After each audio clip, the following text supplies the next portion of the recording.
Francisco Gomez and Elsa Bolaños, the parents of Chespirito, came from upper-middle-class families in Mexico City. However, as a couple, they struggled to maintain a similar lifestyle, even though Francisco promised a bright future as an artist. He was a painter, portraitist, singer, a great joke teller, and a handsome theater actor. He seemed destined to shine, yet his family always disapproved of his path. They believed that belonging to the artistic world would lead him to a life full of excess, and they weren't wrong in their prediction. Francisco ended up succumbing to two great vices that would accompany him until the end: alcohol and women. Because of them, he died very young, at just 41 years old, a victim of syphilis, a little-known disease with limited treatment at that time, leaving Elsa Bolaños a widow at only 33, with 3 sons aged 9, 6, and 5. This marked her deeply, and from then on, she did everything she could to help her children get ahead and to prevent them from meeting the same fate as their father. From a very young age, she spoke to them frankly about this disease, its causes, the risks of a bohemian lifestyle, as well as the hard and dangerous path of wanting to be an artist, all with the hope that they wouldn't make the same mistakes and would choose a more stable path.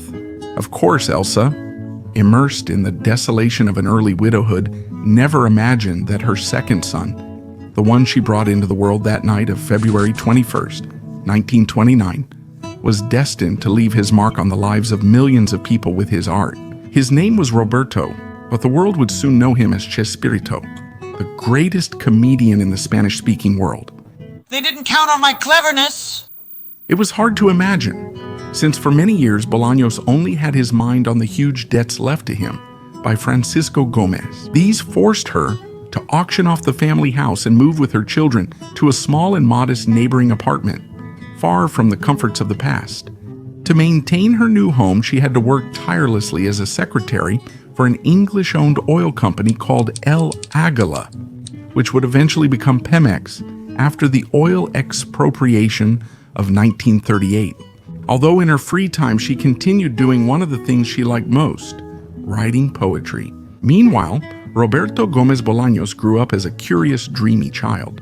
One of the things that marked him the most during those years were those artists in flashy costumes handing out flyers on the streets of his neighborhood, promoting their own show, the Circo Alegría, inside whose tents lived a multicolored universe full of trapeze artists, tightrope walkers, tamers, magicians, acrobats, and of course the main character, Payasito Alegría, whose role was to make people laugh through a well-coordinated pantomime that closed a magical show. It was Roberto's first time experiencing applause and stage lights, but there wasn't much time or budget for those distractions. He had to focus on his studies from a young age. However, his early elementary school years were marked more by fistfights than by good grades. Problems at his school were usually solved this way, and Roberto was used to it. At 8 years old, he was a very short and weakly built boy. And, as he emphasizes in his autobiographical book, this condition gave him an inferiority complex that he could only overcome by proving through force that the taller and heavier kids were not superior to him. But during his teenage years, these fights started to fade away, replaced by the unstoppable desire to impress girls. Roberto was always a funny, witty person, and he had peculiar ways of attracting attention, like, for example, walking on his hands all around the school. He was also active in sports, mainly in soccer. He even joined the official team of one of the youth clubs in his area. And later on, he also started to get interested in boxing. He signed up for his high school's boxing championship, finishing as runner-up in the first year and champion in the second, winning the strawweight title, the lightest division. He also started to enjoy billiards and movies. What he wouldn't be able to enjoy until much later was acting. When his friend Fernando asked him if he wanted to join the school theater group, Roberto replied, "Me? Make a fool of myself in front of people? Never." How do you like that? During those years, Roberto picked less productive hobbies. One entered his life by accident and stayed for a while. It all started when he was 17 and had to undergo a circumcision at the Hippodromo Hospital.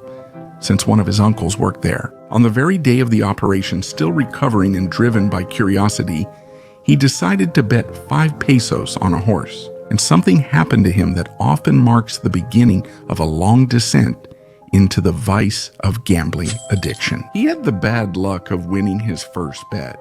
The horse he chose pulled off the feet and came in first place, paying out at 17-1. Roberto went home with 85 pesos in his pocket, a significant sum in those days. This small victory ignited a dangerous spark in him. Soon he became a frequent visitor to the racetrack and tireless dreamer of a new and epic victory. Of course, he lost as much time as money in that place, although luckily he didn't have much at that time. Those were hard times. His mother had taken out a mortgage, hoping to build something that would give them stability. 6 small commercial spaces on the ground floor and 3 apartments on the second level. But the plan didn't work out since the government decreed a rent freeze, preventing them from raising the rents. That, combined with the irresponsibility of some tenants who decided to stop paying rent for several months, made the situation unsustainable. There was no way to cover the mortgage, not even to pay his own rent. So Elsa made a brave decision. She moved with her children into one of the still unfinished apartments. Still at the shell stage, they had exposed brick walls, cement floors, and dirt patches. There were no divisions. They created them by hanging curtains made of cheap fabric. There wasn't a shower either, just a laundry sink without hot water. The family situation was difficult, but for Elsa, there was a non-negotiable priority. Her children had to go to college, and she made it happen. Francisco, the oldest, decided to study engineering. Roberto followed a similar path, enrolling in mechanical and electrical engineering, while the youngest, Horatio, chose business administration. However, the 2 younger brothers would end up finding their true calling in the world of entertainment, and they would do much better than their father. Roberto became Chespirito, and Horatio played a key role in many of his projects.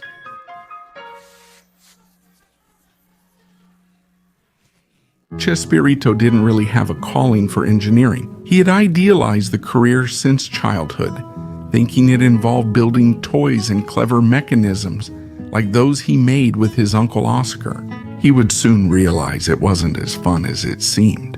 Even so, his great skill in mathematics allowed him to get through the first years of university without major difficulties. He was equally skilled in literature and the arts. As the years went by, these would lead him toward his true destiny. But during his youth and even beyond it, he channeled these skills into another field, one that did awaken in him an unstoppable passion, conquering beautiful girls. Roberto was a great admirer of physical beauty, but at the same time, he sensed he lacked it himself. So he made an effort to develop other skills, like playing the guitar and being a funny, interesting person with a great personality. He succeeded.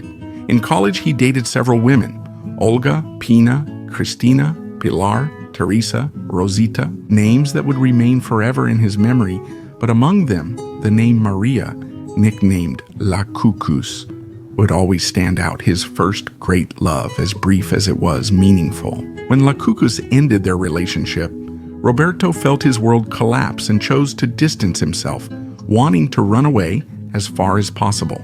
He left everything and moved to Culiacan, Sinaloa, where a friend got him a draftsman job at Eureka.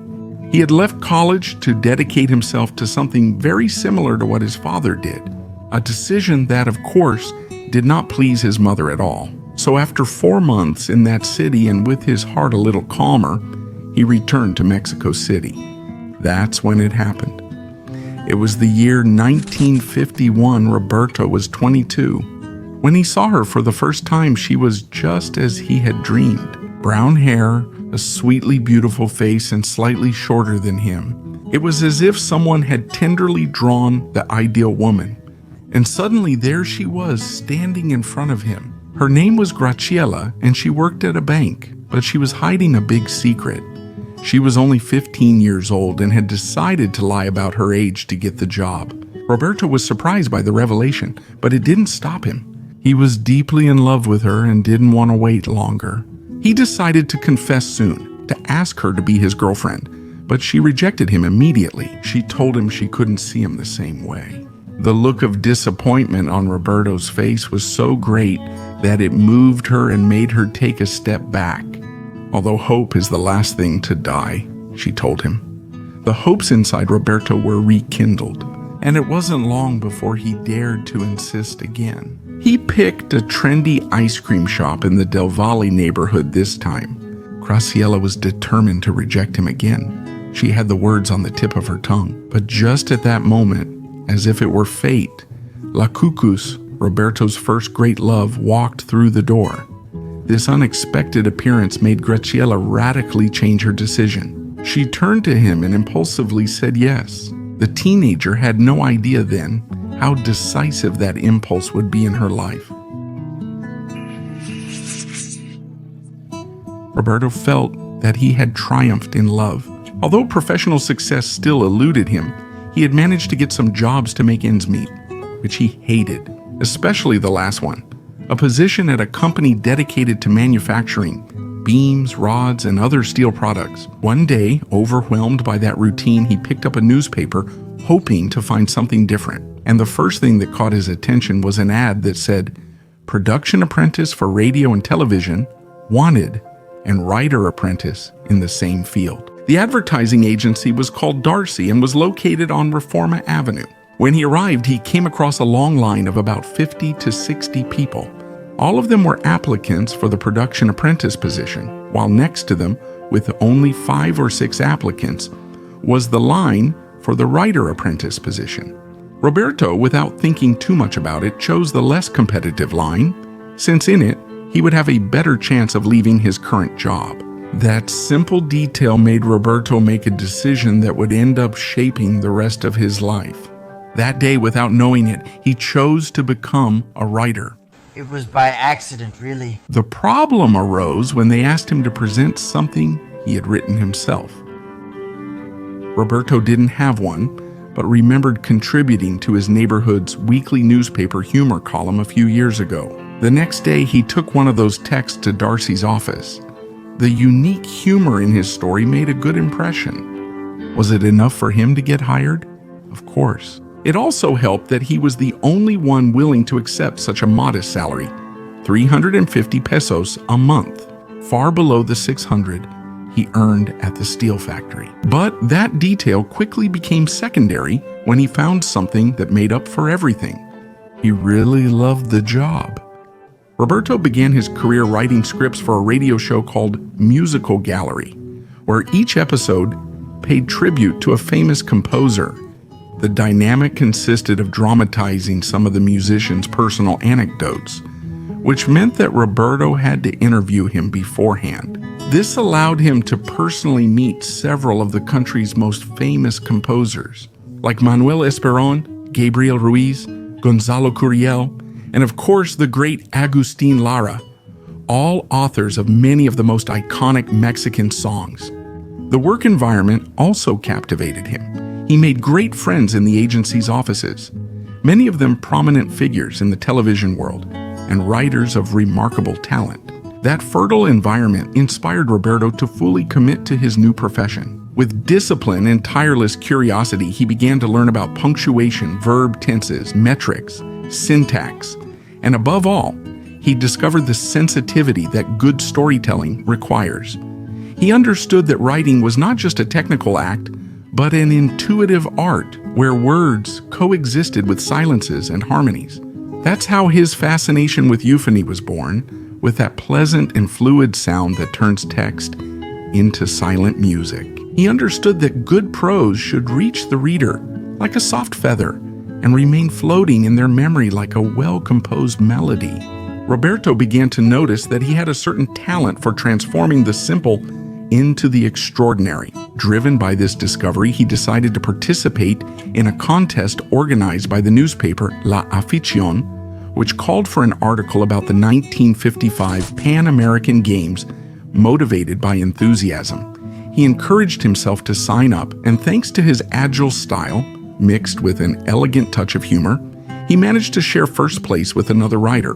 Rarely in his life had he felt as genuinely happy as he did that day when he went to collect his first prize. Little by little, they began to entrust him with more diverse tasks, from writing the text for a commercial to the caption for a poster, the introduction of a program, or even advertising jingles. His creativity began to stand out, especially in campaigns for the Chiclets Adams brand, and later for Chevrolet. The latter was delighted with his slogan proposal for the truck segment, "Chevrolet truck delivers more and never gives up." That slogan was a resounding success and led him to become one of the agency's top talents. One afternoon, his boss, Mr. Riverol, called him in and praised his unique sense of humor. And he asked him if he would be able to write the dialogues for a comedy radio show that would be sponsored by Chiclets Adams. "We'd have to try," Roberto replied. That same afternoon, he showed up for the first time at the XEW radio facilities and immediately met Viruta and Chapulín, an eccentric pair of comedians who were beginning to attract attention for their unique talent. They had just been assigned a spot on the radio, a brief segment of only 15 minutes. Roberto began to study their style of comedy and wrote a first script. The acceptance was immediate, and it wasn't long before they called him again to write more. The positive feedback grew quickly, so much so that they decided to extend the show to half an hour. It didn't take long for that comedy segment to become the absolute leader in radio ratings. The sponsor was pleased, so a new proposal came up to bring Chapulín and Viruta to television. They would have a segment within a show that would soon become very popular, called Adams Comedians and Songs. They asked Roberto if he would be able to do something similar for television. Yes, but it wouldn't be similar. Radio and television are very different things, Roberto replied quickly. This answer convinced them even more, and that's how he started working at Channel 2, the most important one in Mexico. How do you like that? The show would succeed from the start. Things were starting to improve considerably for Roberto until the inevitable happened. One of the supporting actors suddenly fell ill. It was live television, and they urgently needed a replacement who knew both the script and the context of the scene. Everyone turned to look at Roberto. Who better to play the character than the very person who had created him? Roberto didn't have time to argue with this logic, and that's how he made his debut on the small screen. When the scene ended, many people congratulated him. That show of support boosted his confidence, so he agreed to do it again on several occasions, although always with the same premise, only giving himself supporting roles out of ethics and respect for those who had more experience on stage. These small roles were enough for Roberto to start becoming known and to ignite in him an artistic spark that would burn for years to come. His career and personal life were improving, but something happened that devastated him. His nearly 5-year relationship with Graciela ended. Being separated from her made him realize that he was truly in love. So he didn't hesitate to go look for her, not only to ask her to come back to him, but also to marry him. Roberto's income still wasn't very high, nor was his family's or his fiancée's. So it was a simple wedding in 1956. Then they would honeymoon in Acapulco. With Graciela, they would have a total of 6 children, 5 girls and 1 boy. The first would be born just a year after the wedding, and the others would come practically one after another. They say that children are born with a loaf of bread under their arm. Well, in this case, as Roberto says, they arrived with several ham sandwiches. Things were going so well with the show that the Darcy agency doubled his salary. Also, Chapulín and Viruta started giving him a bonus out of their own pocket for each new episode. It was clear that the success wasn't just theirs. That's why together they made it to the movies. Roberto Gómez Bolaños went from writing for radio to television and now also to movies. He approached the task seriously and with dedication until finishing his first movie script.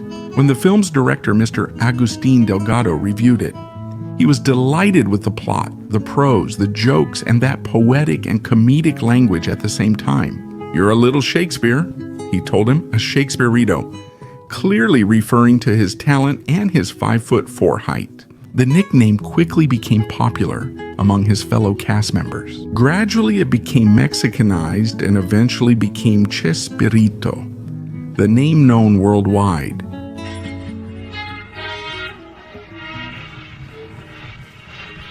With the help of Agustin Delgado, he would join the Film Workers Union, and many more movies would come for Chespirito. In some of them, he would also participate as an actor, like in Dos Criados Malcriados, a real box office hit.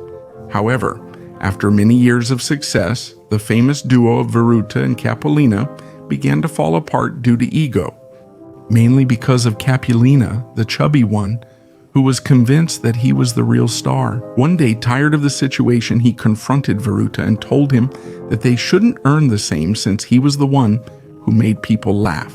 Due to his insistence, they changed the percentages to 60-40, but the discomfort and tension soon made the project unsustainable. Viruta left the show, leaving Chespirito alone with Capulina. However, tensions between them didn't take long to arise either. "Why do you write jokes for supporting characters? I'm the one who should make people laugh, not them," he complained. More than once, Roberto tried to explain to him that this wouldn't be the best idea, but his attempts failed. Capulina wanted to shine alone. At that moment, Chespirito had a premonition, an epiphany, which he expressed out loud. "If I ever became the head of a show, I would do the exact opposite." The relationship with Capulina gradually deteriorated until the day he said to him, "Chespirito, it's not good for you to appear so much on the show. People might think you're like a second-rate Viruta." That was the last straw. That afternoon, he resigned. He didn't need the tense work environment anymore. He was an established writer, sought after by multiple productions, such as Pedro Vargas's Studio, El Yate del Prado, and Adam's Musical Joys, as well as several other shows and pilots that wanted his talent. Frequently, Chespirito had managed to establish himself as one of the most recognized writers on national television, and his mother, Elsa Bolaños, who for years feared that he would follow in his father's artistic footsteps, couldn't have been prouder of him. She was proud of him until the end, until December of 1968 when she said goodbye to this world. This plunged Roberto into a deep sadness. Everything seemed to come to a halt. But the following year, in 1969, shortly before turning 40, he received a call that would change everything. It was Sergio Peña, his close Cuban friend, a key figure in this story. "Chespirito, I need to see you urgently." "When and where?" Roberto replied. "As soon as possible. Let's meet at the Channel 8 studios." Chespirito arrived at the channel where an attractive proposal was waiting for him. They wanted him to write a musical comedy series starring a clumsy character who got into all kinds of trouble, but always to protect those most in need. That's how El Ciudadano was born. The script received excellent reviews, even moving praise from the general director of Channel 8. "And who will be the main character?" Roberto asked curiously. The answer took him by surprise. There wasn't an actor selected yet. They would hold an open casting. "And can I participate?" he asked again. Of course, among all the applicants, no one played the citizen with more naturalness and humor than him. Besides, his chemistry with the actor who would play the counterpart, named Ruben Aguirre, was undeniable.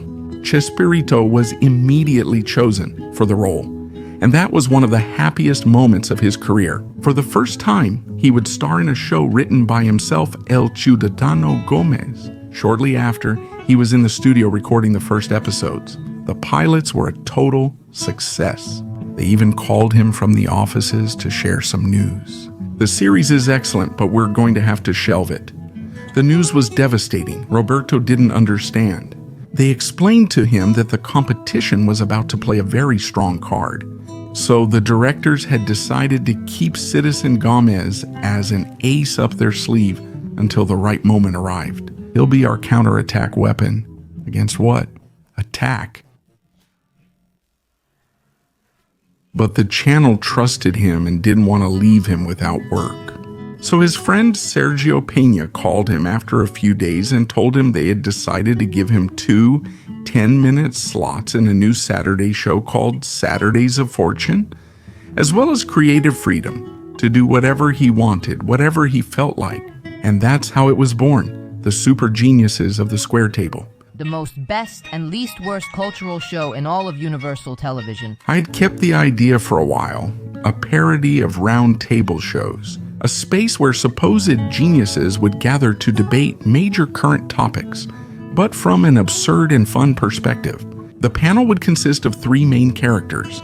The first was one he had saved from previous projects, called Dr. Chapulín, played by himself. The second would be Professor Rubén Aguirre, with whom he had already worked on El Ciudadano Gómez, while the third would be engineer Ramón Valdés, played by a well-known film actor whom Roberto admired deeply. To complete the cast, a charming secretary named Papel would be added, initially played by Barbara Ramzan. However, she was called by the competition and ended up being replaced by María Antonieta de las Nieves, who wasn't very enthusiastic about the idea of doing comedy, but accepted and eventually became one of the pillars of the show. Directed by Enrique Segoviano. Success came quickly. The super geniuses soon became audience favorites. Chespirito considered it the greatest achievement of his career, even above Viruta and Capulina. The impact was so great that in that same year, 1970, the channel made a key decision to give him a bigger space to showcase his creativity. And that's how it was born. The most watched show on Spanish-language television, Chespirito. It had only been 2 weeks since its premiere when Roberto made a crucial decision to cancel Los Supergeniuses de la Mesa Cuadrada. Everyone was puzzled. Why did he want to end the show that had brought him there? The reason was clear. For him, it was a show designed to engage with current events. Its essence depended on current topics, and the format change required having several episodes as a buffer, recorded far in advance, which altered the nature of the show. Once they joked about a famous movie actor named Fernandez. The recording had been made weeks earlier, but by the time it aired, a coincidence turned out to be disastrous. Just the day before, that actor had been involved in a tragic incident ending a farmer's life with a gunshot. The joke, taken out of context and aired at the worst possible moment, sparked a strong wave of criticism. As a result, Chespirito decided to permanently cancel the show and made a decision that would shape the rest of his career. He would stop crude humor and mocking public figures. It was a hard blow, but as he himself used to say, adversity can be productive. He began to dust off old characters and scripts that he had kept for years, waiting for the right moment. The first to come to light was El Chapulín Colorado, a superhero without powers, clumsy, fearful, insecure, but with an uncommon bravery and a big heart, always accompanied by his squeaky hammer and a good dose of luck. It didn't take more than 2 weeks after his appearance on screen for the character to become a popular phenomenon. Chespirito couldn't walk down the streets without people shouting phrases at him, like, "They didn't count on my cleverness," or "Good guys, follow me." I suspected it from the beginning, and "They take advantage of my kindness." All my moves are carefully calculated. Unlike his previous characters, this one didn't require elaborate makeup, wigs, fake mustaches, or big hats. This made his face become immensely popular nationwide. The magnitude was reflected in the endless number of autographs he signed day after day. The show's success had exceeded all expectations, but Chapulín wasn't alone. The show also featured other sketches like Dr. Chapulín, a mischievous, grumpy doctor who always carried a mysterious paper bag and stayed active and modern despite his age. Are you implying that I'm old? No. Another memorable sketch was The Crazies, which, as its name suggested, featured 2 lovable lunatics as the main characters. One of them was Chaperón Bonaparte, played by Chespirito himself. The other, Lucas Tañeda, was brought to life by Rubén Aguirre. Although the show didn't achieve the widespread impact of El Chapulín Colorado, it had a unique charm that made it memorable and a great complement to the series. Thank you. No cheese, just potato. The success of the new Chespirito show set off alarms at Channel 2, which was much bigger and more solvent than Channel 8. So they landed a blow that seemed devastating. They sent a juicy offer to Ruben Aguirre to be the host and star of his own show with a salary much higher than what he was getting at Channel 8. Ruben told Roberto honestly, and instead of getting upset, Roberto understood it was a very hard opportunity to refuse.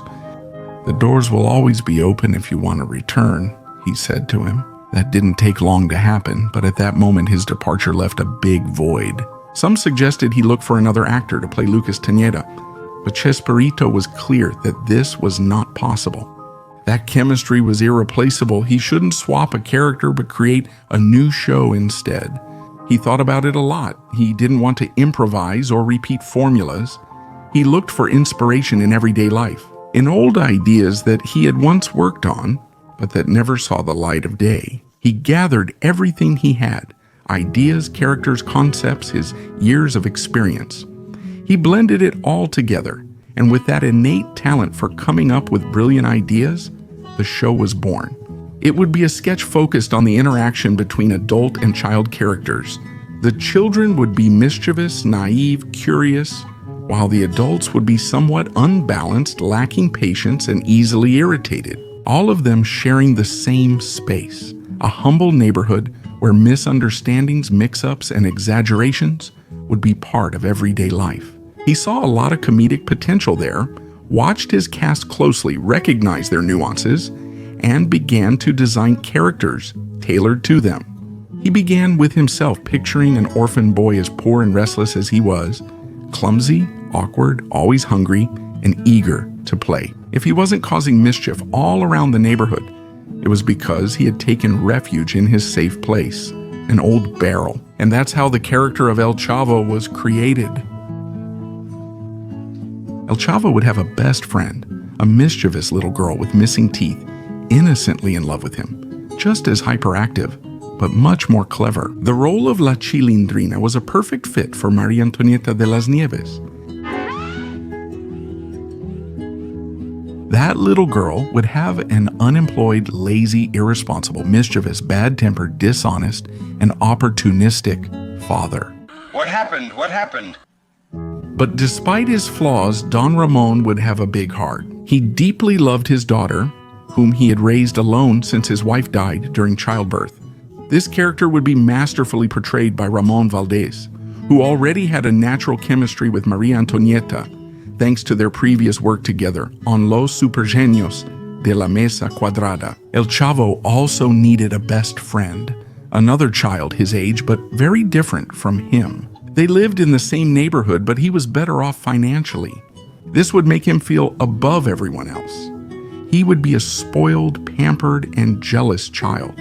When Roberto met Carlos Villagran at a party at Ruben Aguirre's house, performing as a ventriloquist's dummy with his cheeks puffed out, he was impressed by his rhythm and talent. He was perfect to play Kiko. Kiko needed a mother who would justify his overprotective, indulgent behavior and who would always take his side. A woman with a strong character, bitter with everyone except her treasure. Chespirito had no one in mind for the role until he saw her. She was in one of the channel's studios, playing a gossiping laundress in the courtyard of a neighborhood. She had magnetic energy and an unforgettable presence. She's perfect, he thought. And not just to play Doña Florinda, Roberto was charmed by that young woman 20 years younger than him. He hired her immediately. But even though at first he tried to separate the professional from the personal, he couldn't help that initial impact turning into something much deeper. This feeling would give rise, years later, to an intense, complex, and very controversial story lately. But this video isn't about Florinda Mesa, so I'll detail her peculiar and complex story with Roberto Gomez in an exclusive video for the members of this channel, whose support makes it possible for this project to keep going. If you're enjoying the content, I invite you to become part of this new community, because there are still many more stories to tell. I want to giving my heartfelt thanks to everyone who has helped us so that this show turns out better and less worse than others. The neighborhood needed to have an owner who would always come to collect the rent and interact with all the characters. A serious man, but a constant victim of Chavo's hits, as well as the mischief and recklessness of Chilindrina and Kiko. "I know an excellent actor perfect for the role," a friend told Chespirito, and he wasn't wrong. Edgar Vivar proved to be the perfect choice for the ever-patient Senor Barriga. It had to be El Chavo del Ocho. One of the last to join the cast was Angelines Fernandez, a Spanish actress with a well-known career. She had often acted alongside Cantinflas and was the missing piece. A fussy lady hopelessly in love with Don Ramon. Her name would be Doña Clotilde, but the children would know her as the Witch of 71. And, of course, the cast would be completed with the anticipated return of Rubén Aguirre, who would play Professor Girafales, a renewed version of his character from Los Supergeniuses de la Mesa Cuarta, but this time in charge of teaching at the little school and winning over the tough heart of Doña Florinda. Would you like to come in for a cup of coffee? Over time, new beloved characters would arrive like Jaimito the mailman, played by Raúl El Chato Padilla, and the one played by Horacio Gómez Bolaños, Chespirito's younger brother, who brought the unforgettable Godínez to life. Godínez. Again? As we all know, El Chavo del Ocho was an unprecedented series successful since its release. It was enough that the company soon decided it needed its own space. From then on, El Chapulín Colorado aired Mondays and El Chavo del Ocho aired Wednesdays. Both were joined by sketches like Dr. Chapatín and Los Caquitos, with new segments added over time. Everything Roberto touched seemed to work, so the idea of opening a third day a week to bring back El Ciudadano Gómez was considered.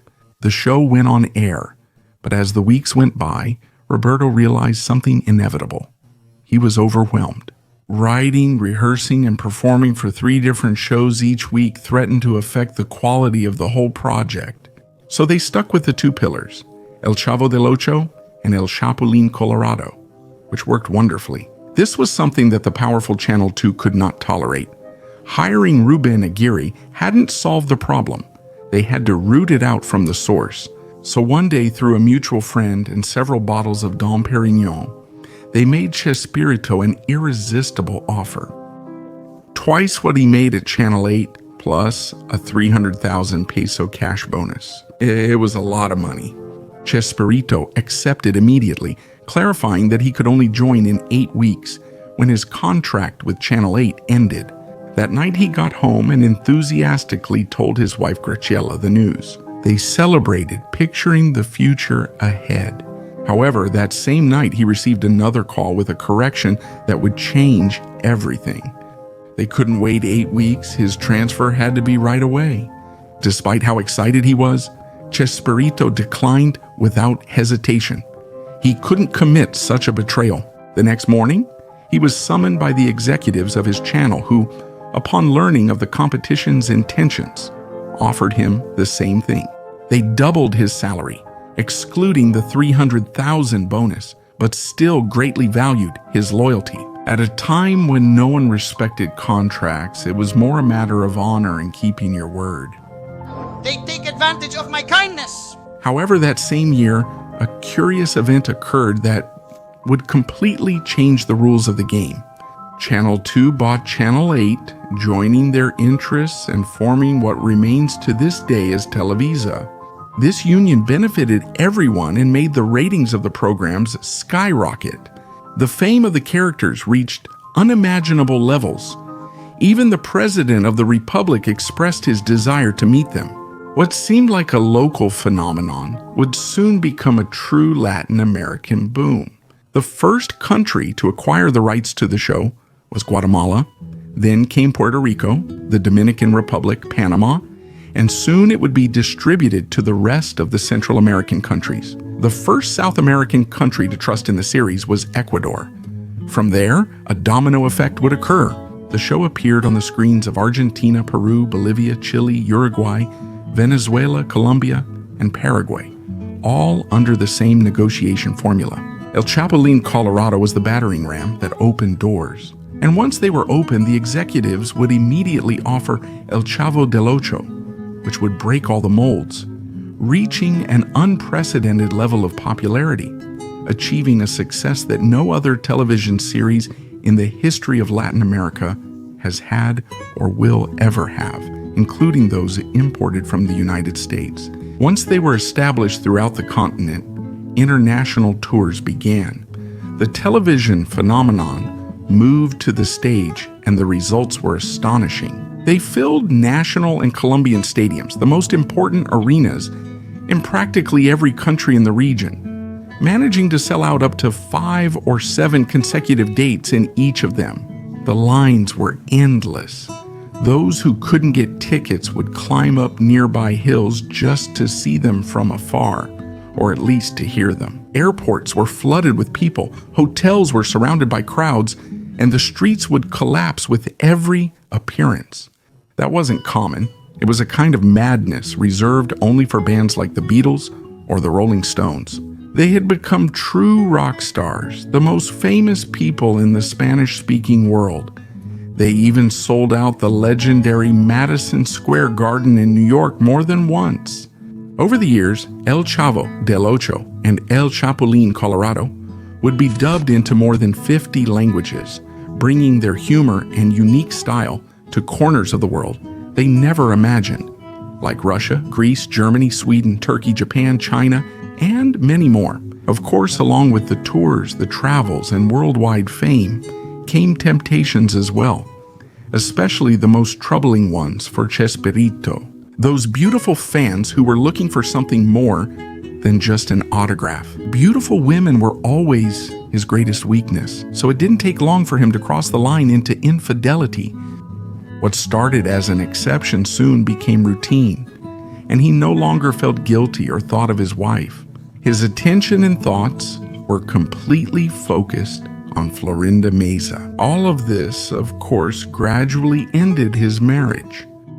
It's just that they don't have any patience with me. 7 years had gone by since he first played Chavo. Roberto was 49 when the proposal to bring his shows to the big screen arrived. They offered him free rein to write whatever script he wanted. However, Chespirito refused. He knew El Chavo and El Chapulín, Colorado weren't meant for the big screen. Anyway, the free rein stayed.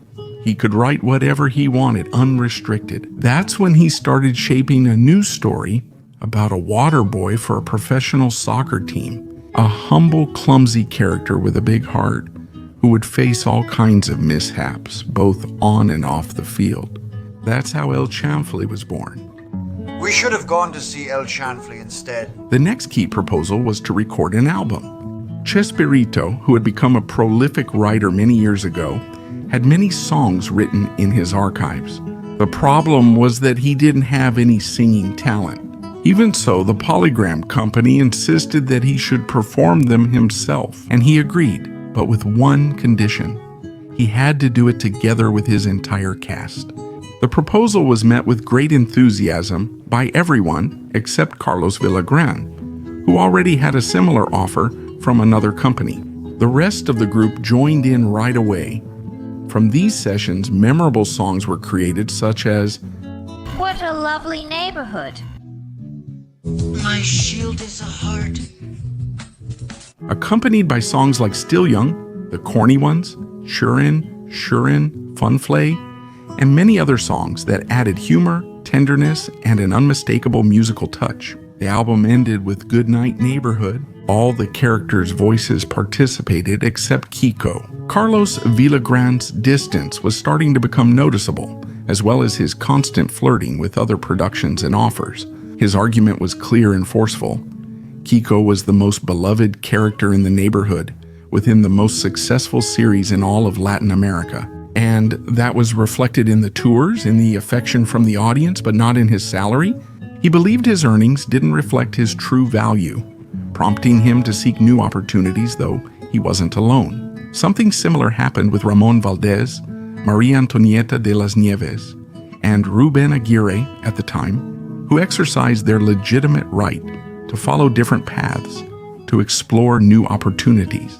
However, none of their solo projects even came close to the success they had achieved together. They were talented actors with charisma, experience, and memorable characters, but they forgot one essential detail. The soul of a successful production was not just in the character, but in the story, in the script behind them, and above all, in the team. "We work because we are together," said Edgar Vivar once, and he wasn't wrong. Eventually, everyone returned except Carlos Villagrán. Even so, the show continued to be a huge phenomenon for many more years. In 1980, all the segments were brought together again in a single show, Chespirito, thus consolidating a television universe surrounded by its most iconic characters. This format remained on the air with high ratings until its final closure in 1999, thus marking 25 years of uninterrupted success. Roberto was then able to take a well-deserved rest, although it would be just a brief pause. His creative energy remained as lively as ever, even after he had turned 65. Shortly after, he would return to the stage with his play called Once Doce, written, directed, and starring himself, along with Florinda Mesa. He had been writing all his life, but it was only then that he published a couple of books, El Diario del Chavo del Ocho, and his moving autobiography, Sin Querer Queriendo, which I read in its entirety to faithfully build this story. For as long as I can remember, I've enjoyed the endearing humor of characters like El Chavo del Ocho, Dr. Chapatin, El Chapulín Colorado, Chaparrón Bonaparte, and my favorite, El Chompiras, who was also Roberto Gómez Bolaños' favorite, a true genius in my opinion. For many, he was a great actor, a brilliant director, and the best of comedians. But every time he had to define himself, he did it with a single word, writer, and I couldn't agree more. His pen was the true driving force behind everything that came after. A talent discovered almost by accident, which ended up shaping the lives of millions of children and adults around the world, including myself. That's why I decided to make this story. Because it had been a while since I talked about someone I deeply admired, both for their talent and their dedication. Chespirito left this world on November the 28th, 2014, at the age of 85. But his work didn't leave with him. His legacy is still alive, intact in the memory of everyone who ever enjoyed it. Thank you for making it this far. If you enjoyed this story, I invite you to check out other stories on the channel that you might also like. There are still many more stories to tell. See you in the next one. Goodbye